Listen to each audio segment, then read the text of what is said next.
Wayikra atau Kitab Imamat pasal 14. Dan berfirmanlah Yahweh kepada Mose dengan mengatakan, inilah Taurat bagi yang menderita kusta. Pada hari penahirannya, dia harus dibawa kepada imam, dan imam harus keluar ke arah bagian luar dari perkemahan, dan imam memeriksanya. Dan sungguh tanda penyakit kusta itu sudah disembuhkan dari yang menderita kusta itu.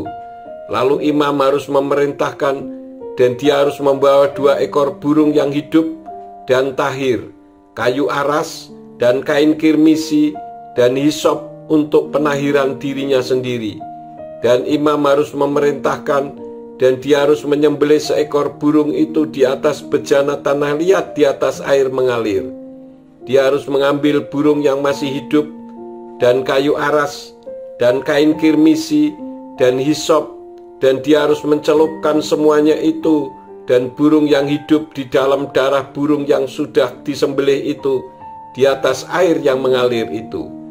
Dan dia harus memercikkannya ke atas orang yang menahirkan dirinya sendiri dari kusta itu sebanyak 7 kali dan menyatakannya tahir.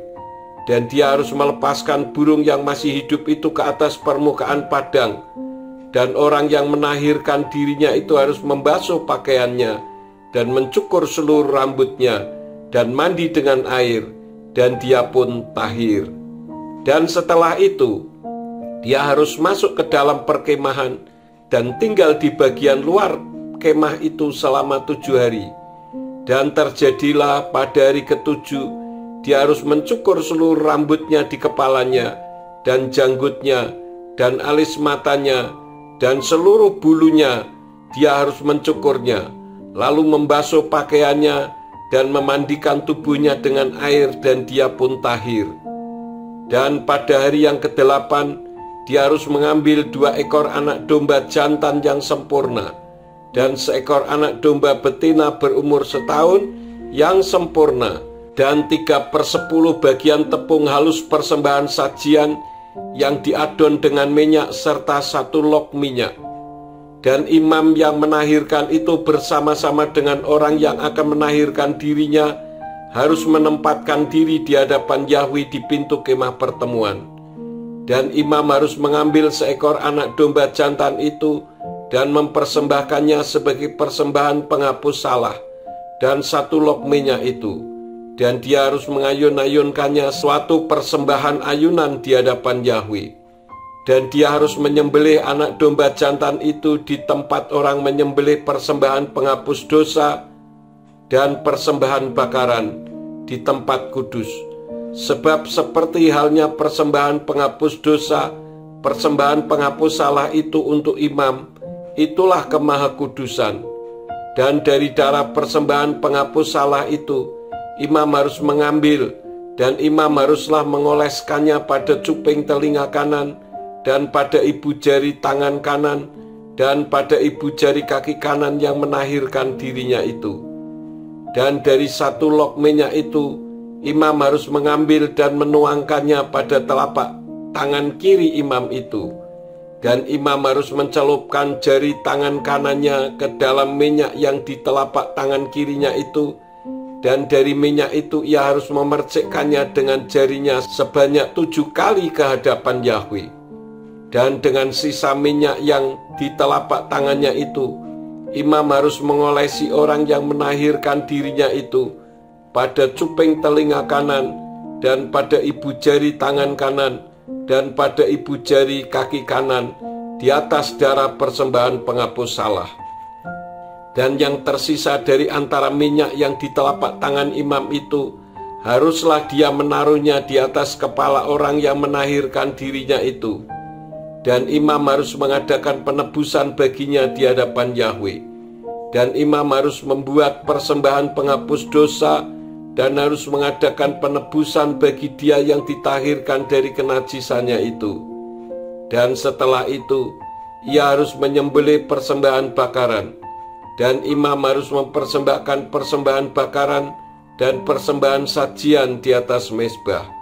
Dan imam harus mengadakan penebusan baginya, dan dia pun menjadi tahir.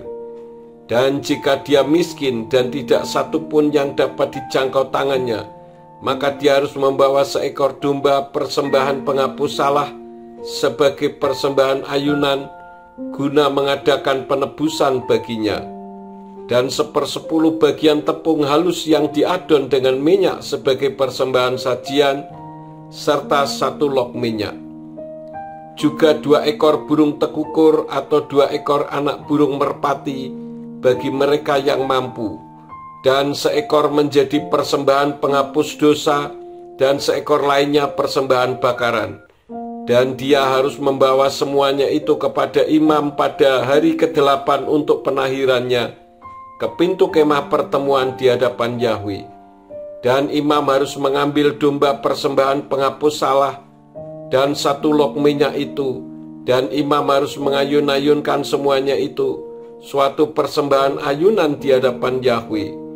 Dan dia harus menyembelih 1 ekor domba persembahan penghapus salah, dan dari darah persembahan penghapus salah itu, imam harus mengambil dan mengoleskannya pada cuping telinga kanan, pada ibu jari tangan kanan, dan pada ibu jari kaki kanan orang yang menahirkan dirinya itu.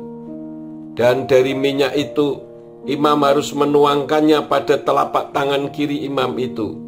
Dan dari minyak yang di telapak tangan kirinya itu, imam harus memercikkannya dengan jari tangan kanannya sebanyak 7 kali ke hadapan Yahwe.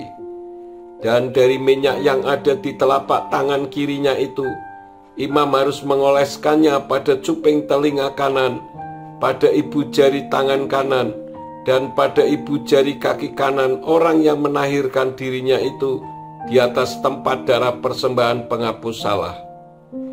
Dan yang tersisa dari antara minyak yang di telapak tangan imam itu, ia harus menaruhnya di atas kepala orang yang menahirkan dirinya itu untuk mengadakan penebusan baginya di hadapan Yahwe. Dan dia harus mengolah 1 ekor dari burung tekukur atau dari anak burung merpati, dari apa yang tangannya dapat jangkau. Dengan apa yang tangannya dapat jangkau, yang 1 ekor persembahan penghapus dosa, dan yang lain persembahan bakaran di samping persembahan sajian. Dan imam harus mengadakan penebusan bagi yang menahirkan dirinya di hadapan Yahwe.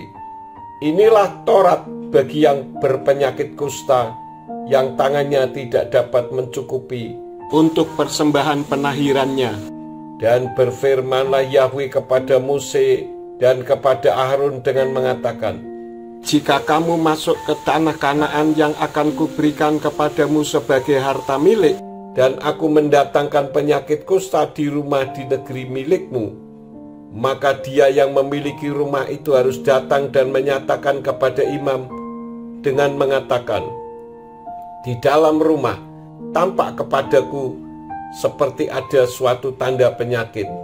Dan imam harus memerintahkan agar mereka mengosongkan rumah itu pada saat sebelum imam datang untuk memeriksa tanda penyakit kusta itu, agar setiap yang ada di dalam rumah itu tidak menjadi najis. Dan sesudah itu, imam datang untuk memeriksa rumah itu, dan dia harus memeriksa tanda penyakit itu. Dan perhatikanlah, tanda penyakit pada dinding rumah itu, lekukan-lekukan kehijauan atau kemerahan, dan kelihatannya lebih dalam daripada dinding rumah itu. Maka imam harus keluar dari rumah itu, menuju pintu rumah itu, dan menutup rumah itu 7 hari lamanya. Dan pada hari ke-7, imam harus datang kembali untuk memeriksa. Dan sungguh, tanda penyakit itu telah menyebar pada dinding rumah itu. Maka imam harus memerintahkan dan mereka harus mencungkil batu-batu yang padanya terdapat tanda penyakit itu, dan membuangnya ke arah tempat yang najis, keluar dari kota itu. Dan dia harus mengikisnya dari sekeliling rumah itu, dan menuangkan debu yang mereka kikis ke arah tempat yang najis, keluar dari kota itu. Dan mereka harus mengambil batu-batu yang lain dan memasangnya ke dalam tempat bekas batu itu. Dan dia harus mengambil tanah liat lain, dan dia melapisi rumah itu. Dan apabila tanda penyakit itu muncul lagi dan menyebar di dalam rumah itu, setelah dia mencungkil batu-batunya dan setelah dia mengikis rumahnya, maka imam harus masuk dan memeriksa. Dan sungguh tanda penyakit itu telah menyebar dalam rumah. Itulah kusta yang ganas dalam rumah. Maka rumah itu najis, dan dia harus merobohkan rumah itu, batu dan kayu dan seluruh tanah liat dari rumah itu, dan membawa ke tempat yang najis keluar dari kota itu. Dan yang masuk ke dalam rumah itu selama dia menutupnya menjadi najis sampai petang. Dan yang tidur di dalam rumah itu haruslah membasuh pakaiannya, dan yang makan di dalam rumah itu haruslah membasuh pakaiannya. Dan apabila imam sungguh-sungguh masuk dan memeriksa, dan sungguh tanda penyakit itu tidak menyebar di dalam rumah itu setelah rumah itu dilapisi, maka imam harus menyatakan rumah itu tahir, sebab tanda penyakit itu telah disembuhkan. Dan dia membawa 2 ekor burung, kayu aras, kain kirmisi, dan hisop untuk penahiran rumahnya. Dan dia harus menyembelih seekor burung di atas bejana tanah liat, di atas air mengalir. Dan dia harus mengambil kayu aras dan hisop, dan kain kirmisi, dan burung yang masih hidup itu, lalu mencelupkannya ke dalam darah burung yang sudah disembelih, dan ke dalam air yang mengalir. Kemudian dia harus memercikkan ke rumah itu 7 kali. Dan dia harus menahirkan rumah itu dengan darah burung itu, dan dengan air yang mengalir, dan dengan burung yang masih hidup, dan dengan kayu aras, dan dengan hisop, dan dengan kain kirmisi. Dan dia harus melepaskan burung yang masih hidup itu ke arah luar kota itu, ke permukaan padang terbuka. Dan dia harus mengadakan penebusan bagi rumah itu, dan rumah itu pun tahirlah. Inilah Torah untuk setiap penyakit kusta, dan untuk setiap keropeng dan kusta pada pakaian dan pada rumah, dan pada pembengkakan, dan pada bisul, dan pada bercak terang, untuk mengajarkan tentang masa najis dan masa tahir. Inilah Taurat tentang kusta.